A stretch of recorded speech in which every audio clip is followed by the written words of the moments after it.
Something is lurking in the water. Do you see it?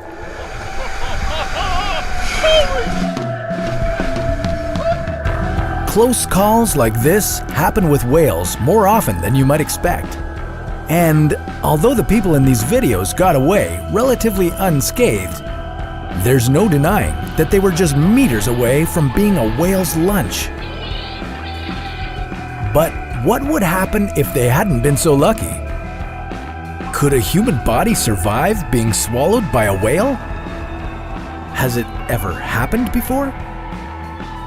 This is What If, and here's what would happen if you were swallowed by a whale. If you've never seen a whale up close, it's hard to comprehend just how monstrous they can really be. To put it in perspective, the blue whale is the largest animal on the planet. Its tongue alone weighs as much as an elephant, and it can fit anywhere between 400 and 500 people in its mouth. But we wouldn't have to worry about one of these guys swallowing us anytime soon, because their anatomy makes it nearly impossible. Instead, we should be more concerned with their smaller cousins, sperm whales. In 1891, reports emerged that a man had been swallowed by one of these whales. And although he lived to tell the tale, he would never be the same again.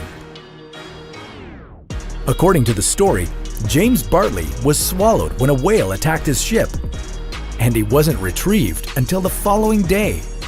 When the crew found and killed the whale, they quickly brought it on board their ship and cut it open, revealing an unconscious but very alive James Bartley.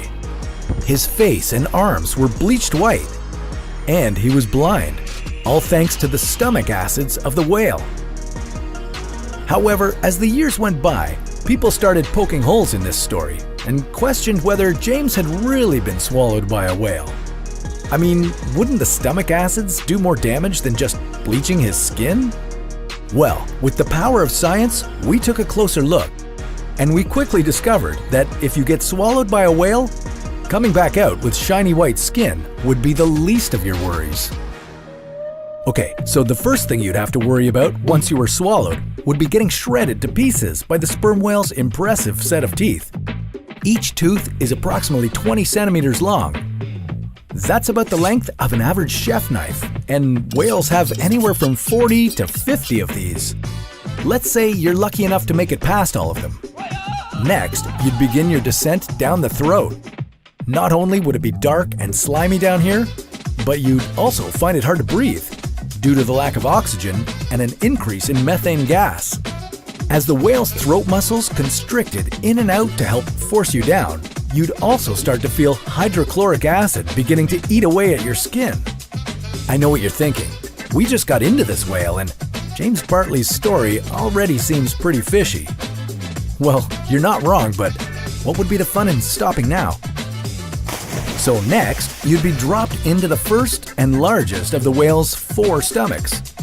You'd probably be in there for a while, but on the bright side, you might have some light in the form of a bioluminescent squid or two being noshed on after your arrival. Sperm whales love neon flying squid.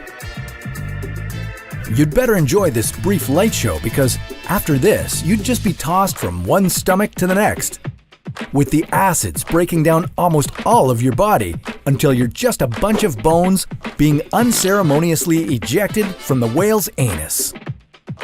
So yeah, it's pretty safe to say that there's no way you could be swallowed whole by a whale and live to tell the tale. Sorry, James, you may have been able to fool people in the 1890s, but we're on to you now.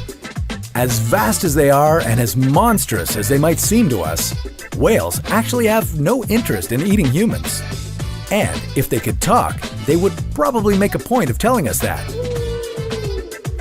But that's a topic for another What If.